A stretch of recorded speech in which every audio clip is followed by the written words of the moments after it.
The government is moving towards a strategy of mitigation, meaning they will be shifting resources to minimize the total damage and contain new infections. Kyung-eun explains further. South Korea's efforts to fight the coronavirus outbreak will move beyond the current quarantine strategy to a mitigation strategy. A quarantine strategy is applied in the early stages of an outbreak when the primary goal is blocking the virus from entering the country, such as by enhancing inspections at airports or issuing travel restrictions. This strategy is still viral in the beginning stage of community-based transmissions, where the country should still focus on isolating infected patients and those they have come in contact with.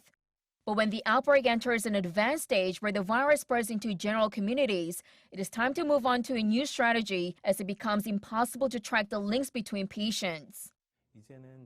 In that phase, the country should focus on mitigating the total damage to society.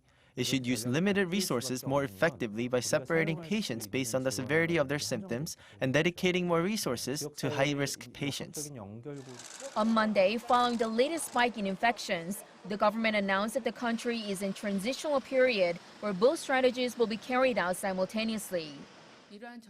Following the upgrade in the crisis alert level, we are going to apply the mitigation strategy to special management zones while keeping the quarantine strategy in place elsewhere depending on the respective levels of contagion. Prior to the government's announcement, some 11 medical communities suggested specific plans for the strategy on Saturday.